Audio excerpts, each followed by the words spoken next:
DD Tamil நேயர்களுக்கு அன்பு வணக்கம். தலைவலி அதுதாங்க இன்றைய டாபிக். இன்றைக்கு நம்ம எல்லாருமே தலைவலியை அனுபவிச்சிருப்போம். தீராத தலைவலி அப்படின்னும் சில தலைவலி இருக்குது. சரி, அதற்கான காரணங்களையும் எப்படி இருக்குங்கிறத இந்த பதிவில் தெரிஞ்சுக்கலாம். பொதுவாக என்னென்ன காரணங்கள்?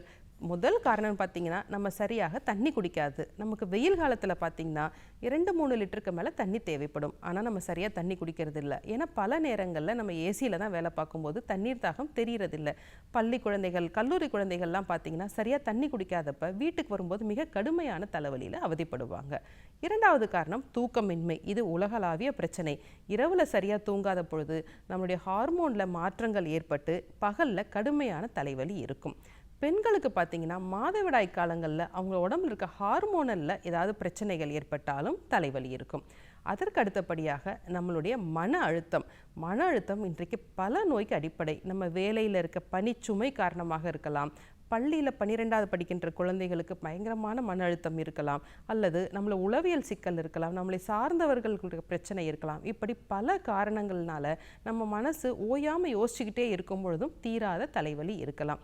இதற்கு அடுத்தபடியாக பார்த்தீங்கன்னா கிருமி தொற்றுனால ஏற்படலாம். எடுத்துக்காட்டாக ஒருத்தருக்கு சளி பிடிக்குது, 2-3 நாட்களில் அவங்களுக்கு அந்த சைனஸ் போர்லலாம் அதோடைய கிருமி தொற்று ஏற்பட்டு தலைவலி ஏற்படலாம். ஒரு சிலருக்கு பார்த்திங்கன்னா எப்பொழுதுமே அவங்களுக்கு ஒரு ப்ரெஷர் பார்டர் லைனில் இருந்துக்கிட்டே இருக்கும். ஆனால் அவங்க சரிவர பார்க்க மாட்டாங்க. இன்றைக்கு பல பேர் தலைவலின்னு சொல்லும்போது ப்ரெஷர் பார்க்கும்போது சற்றே அதிகமாக தான் இருக்குது. அப்போ நம்மளுடைய ஹைப்பர் டென்ஷன்லேயும் தலைவலி இருக்கலாம். அதற்கப்புறம் நம்மளுடைய இரத்த சோகை காரணமாக உடலில் போதுமான பலம் இல்லைனாலும் தலைவலி இருக்கலாம். இப்படி பல காரணங்கள் இருக்கலாம். நம்ம தலைவலி அப்படின்னு நினைக்கிறது உடனே தலைவலி மாத்திரை சாப்பிட்டா சரியாயிரும். அது அப்படி சாப்பிடும் பொழுது அது நோய்க்கான தீர்வாக இருக்காது. அந்த நோய் வெளியில் தெரியாமல் இருப்பதற்கான தீர்வாக மட்டுமே இருக்கும். சரி, எது உண்மையான தலைவலி, அதை எப்படி தீர்க்கலாம் அப்படிங்கிறத சிம்டம்ஸ் மூலமா தெரிஞ்சுக்கலாம்.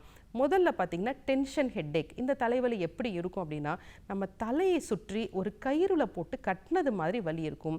அப்படியே உச்சியிலேருந்து பின்மண்டை வரை இழுப்பது போன்ற தலைவலி இருக்கும். இது முழுக்க டென்ஷன் ஹெட்டேக் தான். இதிலேயே இன்னும் கண்ணுக்குள்ளேயும் வழி இருக்கும்போது அவர்களை அது கிளஸ்டர் ஹெட்டேக் அப்படின்னு சொல்வோம். இரண்டாவதாக பார்த்தீங்கன்னா மைக்ரேன். இந்த வார்த்தை எல்லாருமே கேள்விப்பட்டிருப்போம். எல்லா டெஸ்ட்டும் எடுத்தாச்சு, இருந்தாலும் தலைவலி இருக்குது, அந்த டெஸ்ட் எல்லாமே நமக்கு நார்மலாக இருக்குன்னு, அதுதான் மைக்ரேன் ஹெட்டேக், ஒற்றை தலைவலி. இதில் தலைவலி எப்படி இருக்குன்னா, அவங்களுடைய தலையோட ஒரு பாகம், அதாவது கண் புருவம் தாடை வரை அப்படியே கொக்கி போட்டு இழுப்பது போன்ற வலி இருக்கும். இதை மைக்ரேன் ஹெட்டேக் அப்படின்னு சொல்லுவோம். அதற்கு அடுத்தபடியாக பார்த்தோம்னா சைனசைட்டிஸ், அதாவது நம்ம சளி பிடிக்கிறது அல்லது எப்பொழுதும் ஏசியில் வேலை பார்க்குறது, குளிர்ச்சியான உணவுகளை சாப்பிடும் பொழுது நம்மளுடைய மூச்சு பாதையில் நமக்கு கிருமிகள் இருக்கும் பொழுது அந்த கிருமிகளானது அந்த சைனஸ் இடத்துக்கு போய் படிப்படியாக வளர ஆரம்பிக்கும். இப்படி வளரும் பொழுது அந்த காலையில் எந்திரிச்ச உடனே கடுமையான தலைவலி இருக்கும். இவங்களுக்கு எப்படி இருக்கும்னா, அந்த புருவத்தின் மத்தியில் தலைவலி இருக்கும், கண்களை சுற்றி ஒரு வீக்கம் இருக்கும், வலி இருக்கும், கன்னங்கள் வீங்கி இருக்கும். அப்படி குனிஞ்சு நிமிர்ந்தாங்க அப்படின்னா ஒரு தலை சுற்றலோட தலைவலி இருக்கும். இப்படி பல வகையான தலைவலிகள் நமக்கு இருக்குது. ஒவ்வொரு தலைவலியும் ஒரு மாதிரியானது.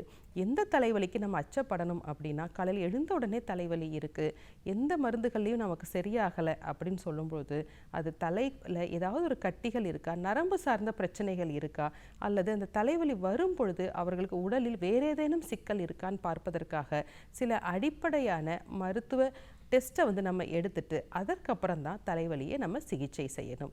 சரி நேயர்களே, தலைவலிக்கான பொதுவான காரணங்களையும் அறிகுறிகளையும் இந்த பதிவில் நம்ம தெரிஞ்சுக்கிட்டோம். ஒவ்வொன்றாக நம்ம வருகின்ற பதிவில் தெரிஞ்சுக்கலாம். நன்றி, வணக்கம்.